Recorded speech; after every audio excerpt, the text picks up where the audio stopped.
지금도 칼슘제 드시고 계신다면 이 말씀은 꼭 들으셔야 합니다. 뼈에 좋다고 믿고 매일 챙겨 드신 그것이 사실은 뼈에 거의 들어가지 않고 있을 수 있거든요. 심지어 여러분이 전혀 생각하지 못했던 곳에 쌓이고 있을 수도 있습니다. 저는 30년 넘게 중장년 뼈 건강과 식생활을 연구해온 박성우입니다. 현장에서 제가 가장 많이 보는 장면이 바로 이거예요. 칼슘제를 정말 열심히 챙겨 먹었는데 어느 날 받은 검사 결과는 오히려 더 나빠졌다는 이야기입니다. 이게 한두 분이 아니에요. 심지어 보충제를 끊지 못해서 하루도 빠짐없이 드시는 분들도 계십니다. 그런데 여기서 반전이 있습니다. 보충제보다 훨씬 더 안전하고 흡수도 잘 되는 방법이 따로 있다는 사실이죠. 그것도 우리 식탁 위에 이미 있는 것들로 말입니다. 오늘은 뼈 속이 송송 비어가는 분들께 꼭 필요한 음식 한 가지를 정확하게 말씀드리겠습니다. 이 이야기는 여러분께 직접 해당되는 내용인지 끝까지 확인해 보셔야 합니다. 중간에 놓치시면 가장 중요한 부분을 못 들으실 수도 있어요. 요즘 뼈 때문에 불안하신 분들 계신가요? 내리는 게 무서워지셨대요. 특별히 아프다고 하지 않으셔서 그냥 괜찮은 줄만 알았는데 어느 날 문턱에 발이 걸려 넘어지셨을 때 작은 충격인데도 통증이 너무 크게 온 거예요. 그때서야 심각한 상태라는 걸 알게 됐다고 합니다. 이 이야기를 끝까지 들어야 전체 맥락을 이해하실 수 있습니다. 많은 분들이 뼈는 그냥 나이가 들면 어쩔 수 없는 거라고 생각하세요. 그래서 더 열심히 보충제만 찾게 되는 거죠.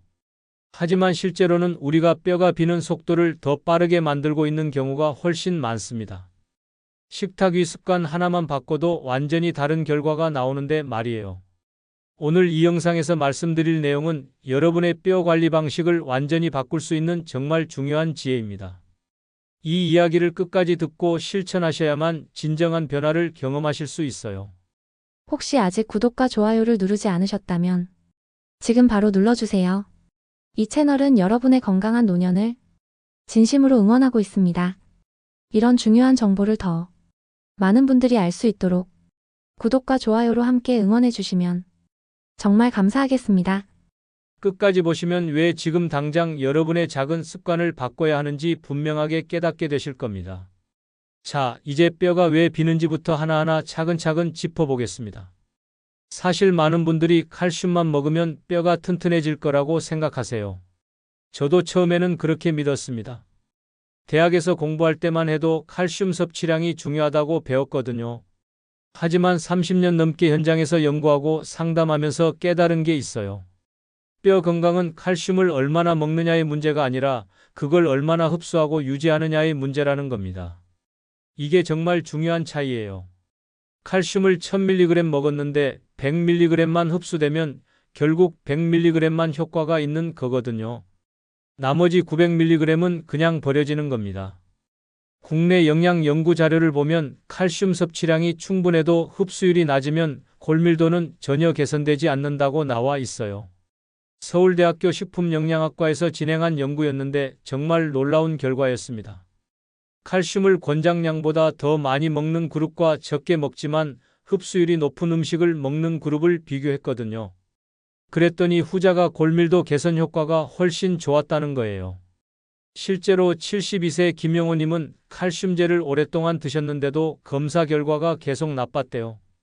한 달에 3만 원 넘게 들여서 유명한 브랜드 칼슘제를 드셨어요. 그런데 2년이 지나도 골밀도는 계속 떨어졌다고 합니다. 그러다가 재상담을 받으신 후에 보충제를 줄이고 식단을 바꾸고 나서야 비로소 변화가 생기기 시작했다고 해요. 6개월 후 재검사에서 처음으로 수치가 좋아졌대요. 본인도 깜짝 놀라셨죠? 그러니까 이제는 보충제에만 의존하는 방식보다 음식에서 칼슘을 섭취하는 쪽으로 방향을 바꾸셔야 해요. 자연식품에 들어있는 칼슘은 우리 몸이 알아서 필요한 만큼만 흡수하고 나머지는 자연스럽게 배출합니다.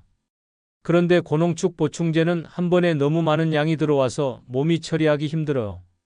여기서 주의할 점은 칼슘제를 과다하게 복용하면 오히려 몸에 부담이 된다는 겁니다.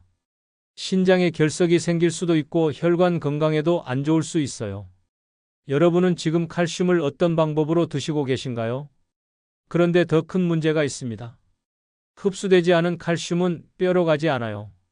그럼 어디로 갈까요? 혈관이나 다른 곳에 쌓이게 됩니다. 혈관벽에 칼슘이 쌓이면 혈관이 딱딱해져요. 이게 동맥경화의 원인 중 하나가 될 수 있습니다. 또 신장에 부담을 줘서 신장 기능이 떨어질 수도 있어요. 해외 영양학 연구를 보면 음식 속에 들어있는 칼슘이 보충제 형태의 칼슘보다 우리 몸에서 이용되는 비율이 훨씬 높게 나타났어요. 미국 하버드 의과대학에서 20년 동안 추적 조사한 결과였습니다. 음식으로 칼슘을 섭취한 그룹은 골절 위험이 낮았는데 보충제로만 섭취한 그룹은 별 차이가 없었대요. 69세 이순자님도 비슷한 경험을 하셨어요. 보충제를 먹을 때는 속이 자꾸 불편했대요. 더부룩하고 가스도 차고 소화도 잘 안 됐다고 해요. 그런데 음식으로 바꾸고 나니까 그런 증상이 많이 줄어들었다고 하시더라고요. 게다가 3개월 후 검사에서 골밀도도 조금씩 좋아지기 시작했어요. 그래서 실천 방법은 간단합니다. 잎채소 중심의 식사를 조금씩 늘려가시는 거예요. 아침에 시금치 나물 한 접시, 점심에 케일 샐러드, 저녁에 상추쌈 이런 식으로요. 다만 위장이 예민하신 분들은 한 번에 많이 드시지 말고 양을 나눠서 드시는 게 좋습니다. 생채소가 부담되시면 살짝 데쳐서 드세요. 혹시 보충제 섭취 후에 더부룩하거나 불편했던 경험 있으신가요? 여기서 또 하나 정말 중요한 사실을 말씀드릴게요. 몸속의 염증 수치가 높아지면 뼈 속에 있던 칼슘이 빠져나간다는 겁니다. 염증이 뼈를 갉아먹는다고 표현할 수 있어요. 이게 어떻게 가능하냐고요? 우리 몸에 염증이 생기면 염증을 잡기 위해 면역세포들이 활성화돼요. 그 과정에서 뼈를 분해하는 세포도 함께 활성화되거든요. 그래서 염증 수치가 높으면 뼈가 빨리 손실됩니다. 국내 노년 건강 연구 결과를 보면 염증 지표가 높을수록 골 손실 속도가 훨씬 빠른 것으로 나타났습니다. 서울 아산병원에서 65세 이상 어르신 1000명을 대상으로 5년간 추적 조사한 결과예요. 74세 박정희님은 평소 관절이 자주 쑤시고 아팠는데 식단을 개선하고 나서 통증이 오는 빈도가 확실히 줄었다고 하세요. 이분 같은 경우는 항산화 성분이 많은 채소를 매일 드시기 시작하면서 달라진 거예요. 브로콜리, 파프리카, 당근 같은 색깔 있는 채소들을 골고루 드셨대요. 3개월 정도 지나니까 아침에 일어날 때 뻐근한 느낌이 많이 줄었다고 해요. 그러니까 여러분도 가공식품 섭취는 줄이시고 신선한 채소를 꾸준히 드셔야 합니다. 평소에 몸이 자주 붓거나 쑤시지는 않으신가요? 그 다음으로 많은 분들이 모르시는 게 비타민 K입니다. 칼슘을 뼈에 꼭 붙잡아두는 역할을 하는 게 바로 이 영양소예요.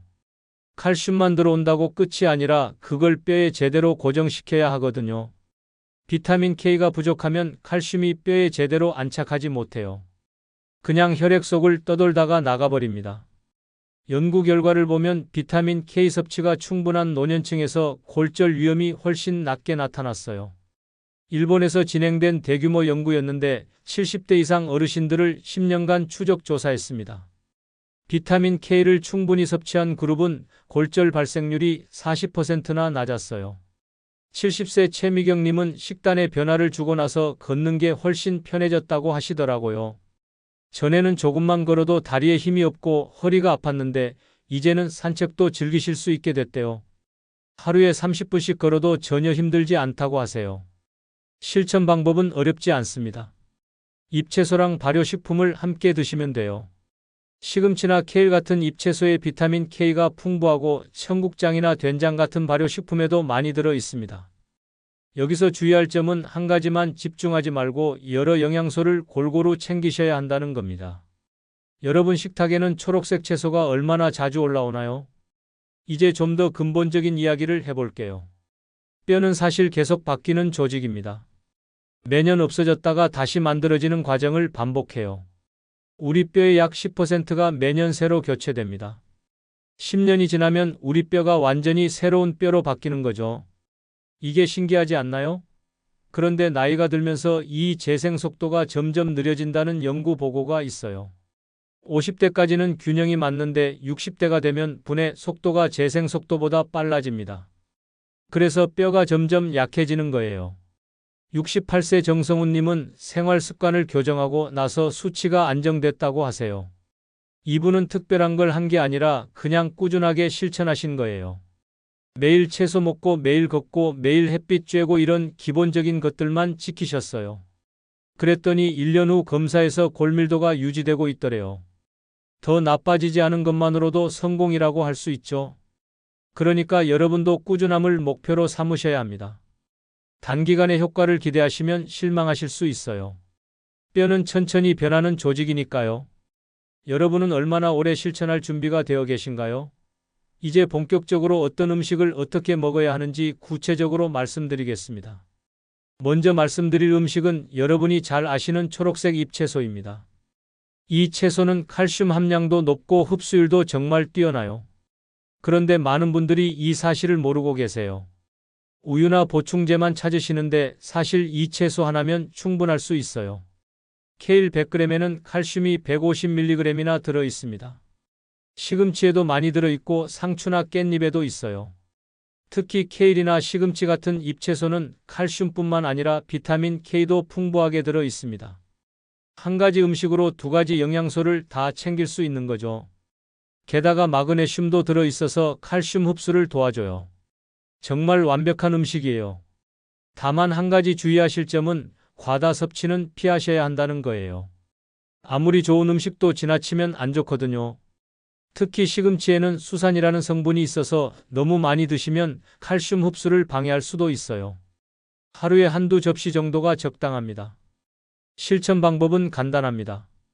주스로 만들어서 마시거나 살짝 데쳐서 드시면 돼요.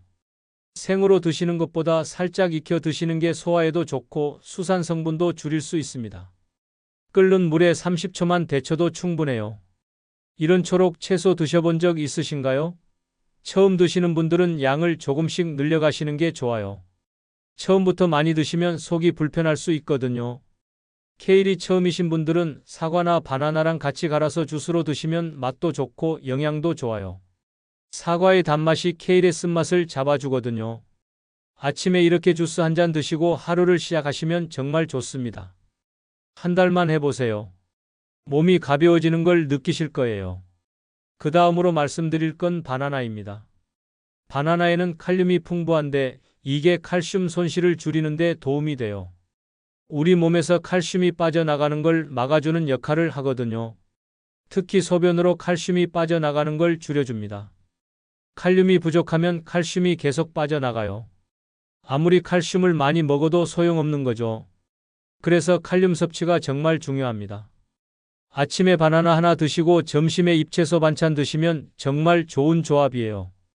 저녁에는 또 다른 채소로 바꿔서 드시고요. 이렇게 하루 3끼를 챙기시면 칼슘과 칼륨을 골고루 섭취하실 수 있어요. 다만 당뇨가 있거나 혈당 조절이 필요하신 분들은 양을 좀 줄이셔야 합니다. 바나나는 당분이 있으니까요.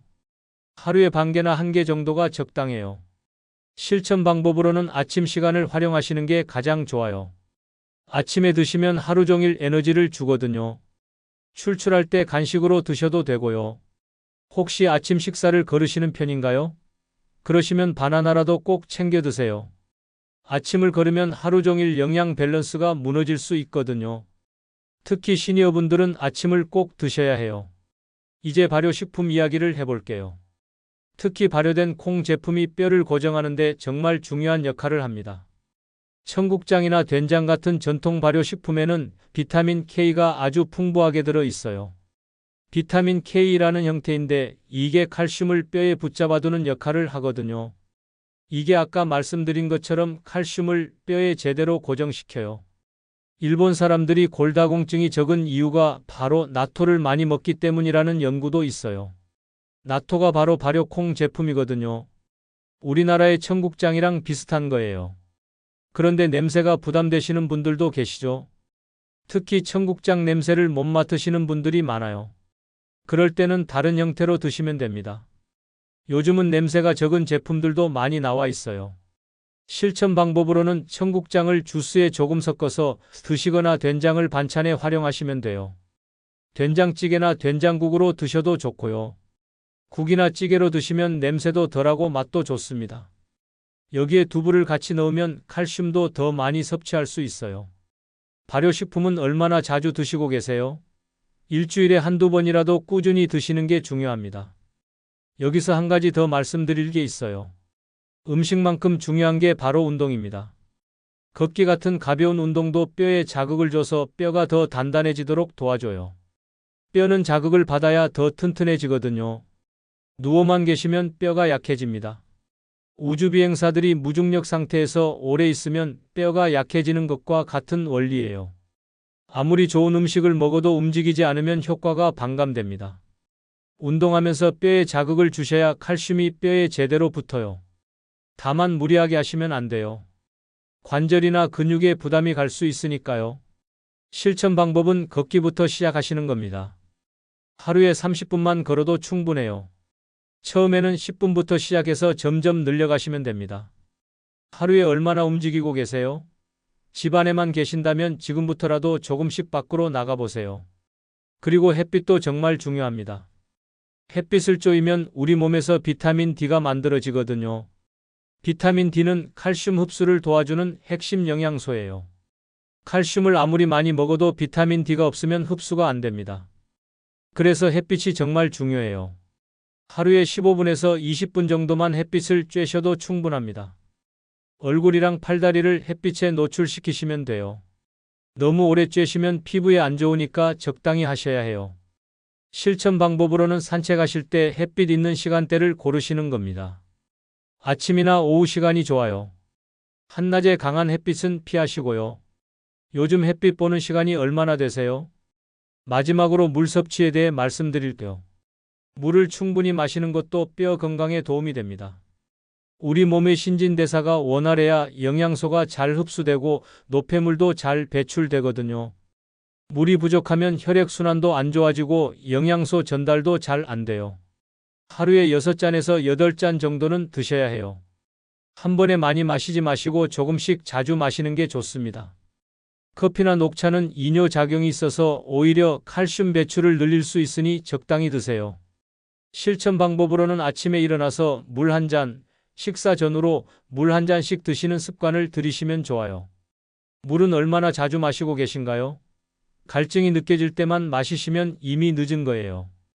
이제 이 모든 내용을 어떻게 실천하실 건지 정리해 드리겠습니다. 오늘 말씀드린 핵심을 정리해 볼게요. 그동안 우리는 칼슘제에만 의존했습니다. 하지만 흡수되지 않는 칼슘은 뼈로 가지 않고 혈관이나 신장에 쌓여요. 반면 음식으로 섭취하는 칼슘은 흡수율이 높고 안전합니다. 초록 잎채소, 바나나, 발효콩 제품이 보충제보다 훨씬 효과적이에요. 여기에 운동과 햇빛, 충분한 물 섭취까지 더하면 완벽합니다. 두 가지 미래를 비교해 보겠습니다. 뼈 건강을 방치하면 작은 충격에도 불안하고 넘어지는 게 두려워집니다. 계단이 무섭고 외출이 부담이 되죠. 허리는 굽어지고 통증 때문에 잠도 제대로 못 주무세요. 활동 범위가 좁아지고 가족들한테 짐이 되는 것 같아 마음도 무거워집니다. 우울감이 생기고 건강은 더 나빠지는 악순환이 시작돼요. 하지만 제대로 관리하면 완전히 다릅니다. 걷는 속도가 달라지고 자신감이 생겨요. 계단도 거뜬하고 자세가 좋아집니다. 숙면을 취하고 아침에 개운하게 일어나요. 친구 만나는 게 즐겁고 손주들과 노는 것도 힘들지 않습니다. 여행도 가고 하고 싶은 일을 다 할 수 있어요. 활동적으로 살게 되면서 건강은 더 좋아지는 선순환이 만들어집니다. 오늘 당장 실천할 수 있는 한 가지를 말씀드릴게요. 다음 식사 때 초록 잎채소 하나를 꼭 올리세요. 시금치든 케일이든 상추든 뭐든 좋아요. 오늘 저녁 식탁에 채소를 올려놓으세요. 그게 시작입니다. 내일은 바나나 하나를 아침에 드시고 모레는 10분 걷기를 해보세요. 하루에 하나씩 습관을 더해 가시면 됩니다. 한꺼번에 다 하려고 하지 마시고 천천히 만들어 가세요. 한 달만 실천하시면 몸이 달라지는 걸 느끼실 거예요. 저는 30년 넘게 작은 변화가 큰 결과를 만드는 걸 봐왔습니다. 식탁 위 습관 하나, 걷기 습관 하나가 만들어내는 결과예요. 여러분도 충분히 하실 수 있어요. 지금부터 시작하시면 됩니다. 다음 영상에서는 뼈를 약하게 만드는 의외의 식습관을 말씀드리겠습니다. 건강하다고 생각하고 드시는 음식이 사실은 뼈 건강에 안 좋을 수 있어요. 구독하시고 알림 설정해 두시면 다음 영상 올라올 때 바로 알림 받으실 수 있습니다. 오늘 끝까지 봐주셔서 감사합니다. 여러분의 건강한 노년을 진심으로 응원합니다. 오늘 어떤 한 가지부터 바꿔보실 건가요? 댓글로 알려주세요. 초록 채소부터 시작하실 분은 1번, 바나나부터 드실 분은 2번, 걷기부터 하실 분은 3번을 댓글로 남겨주세요. 여러분의 작은 다짐이 큰 변화의 시작입니다. 함께 건강한 노년을 만들어가요. 다음 영상에서 또 뵙겠습니다. 건강하세요.